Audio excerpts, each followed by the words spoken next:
Someone a few years ago gave me this great refrigerator magnet that I usually have on a file cabinet in my office. It says, "I may be old, but I got to see all the cool bands." Now, those of my generation know what that means. And I'd like to go into a discussion of all the cool bands that I have, in fact, seen, but I'm afraid there wouldn't be any time then for the rest of the sermon, and besides, it's probably not really worthwhile sermon material anyway. And suffice it to say that I saw a lot of them, but none cooler than an entertainer and his band who may have come to mind for many of you this week or this morning as you read the title of today's message. Yes, I saw Stevie Wonder, not once but twice. The first time was in Ann Arbor, Michigan, the second time in Cleveland, Ohio. And yes, Stevie's cool. But I feel a real connection to Stevie for a couple reasons. For one thing, he's from the Detroit area, as am I. And for another, he was born on May 13th, as was I. But not only do our birthdays coincide, but even the year. Both of us were born on May 13th, 1950, just north of Detroit. And my mother always contended that she was given the wrong baby. Now, for those of you who thought of Stevie Wonder when you saw that title, you know how to finish it. There are a variety of other ways that the sentence might be completed, though, aren't there? There are ways that might bring excitement. An out-of-work individual wants to hear, "I just called to say you got the job." A person with health concerns would be thrilled with these words, "I just called to say the tests all came back negative." But there are other ways of completing that sentence that might lead to sadness, lead to anxiety. Someone looking to buy a new home would dread hearing a caller who said, "I just called to say your request for a loan has been denied." That young person, or really a person of any age, doesn't look forward to hearing, "I just called to say I don't think we should see each other anymore." See, when someone calls you, your reaction is dependent upon the message that the caller is conveying. But the call that Jesus gives to these four men in this passage is a very different kind of call, isn't it? Now, it's obviously not a phone call, but it's also different in the fact that its intent is not to communicate information, but rather to issue an invitation or a challenge. And when you think about this event, it's really rather difficult to relate to, isn't it? I mean, seriously, who is going to drop everything they're doing? Leave their family, their vocation, their income, their lifestyle? Who's going to drop it all and give total commitment to someone simply because he says, "Follow me"? And who's going to do such a thing immediately? Now, 2 weeks ago, we talked about that word immediately being probably Mark's favorite adverb. And he uses it 11 times in this first chapter alone. There is an urgency about what Mark is trying to convey. Do it now. Someday is the killer of accomplishment. It squashes dreams and it shatters and snuffs out hope. Someday I'm going to exercise.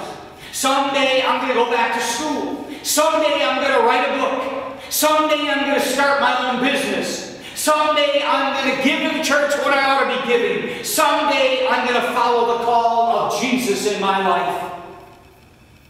Someday is never.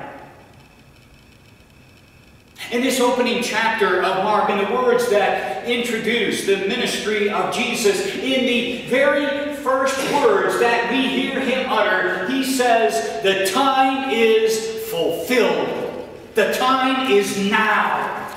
This is the immediacy of the call of Christ. This is the urgency to do it now.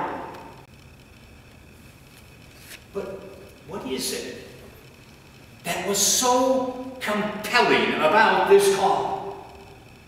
Or is it not perhaps the possibility of significance, the opportunity to make a difference in the world? And isn't that really what all of us long for? We long to have our lives matter. We want ourselves to matter to someone and for something. But how, we ask? But what is Jesus calling me to do, and how am I supposed to do it? Now let's be honest here. This passage in Mark about Peter and Andrew, James and John doesn't really provide a lot of help with that, does it?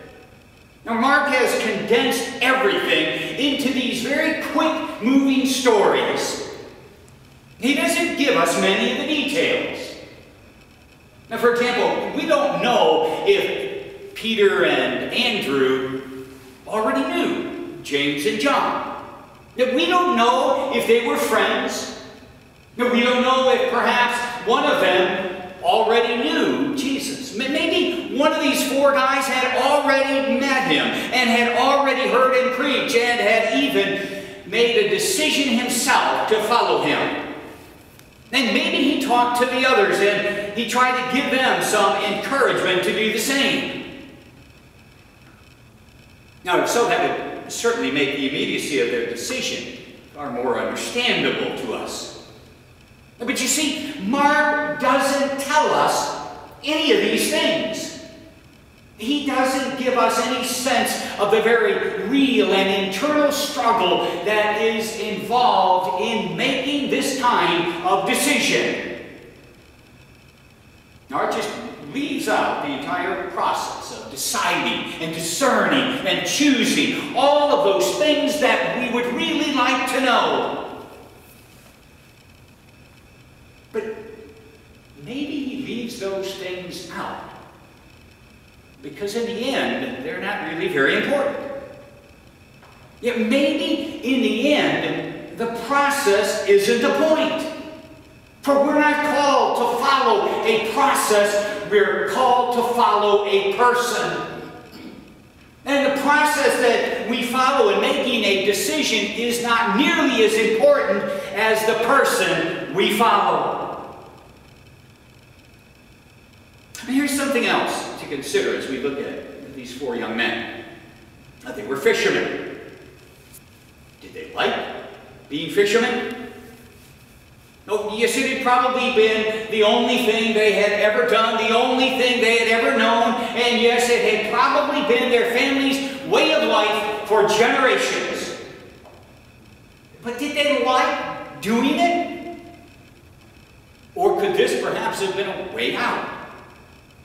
And could this have been a chance to start life anew with something that was fresh, something that was exciting?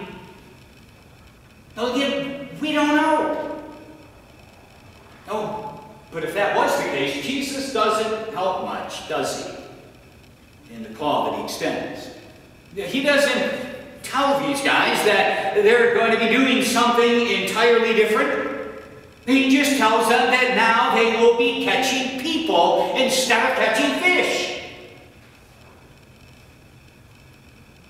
But what if you don't like fishing? What if fishing is simply not your gift? See, I think this is where we have to consider the possibility that we have made a mistake in thinking of this whole fishing metaphor for evangelism and following Jesus. When Jesus said, "Follow me and I will make you fishers of men," I don't think he was looking at the long-term task as much as he was the individuals to whom he was speaking. He was calling fishermen, and so his call was one that would match what they knew. If they'd been carpenters, he may have said, "Follow me, and together we can help build people's lives." If they'd been physicians, it might have been, "Follow me and we'll heal sick souls." If they'd been teachers, "Follow me and we'll teach people how to live."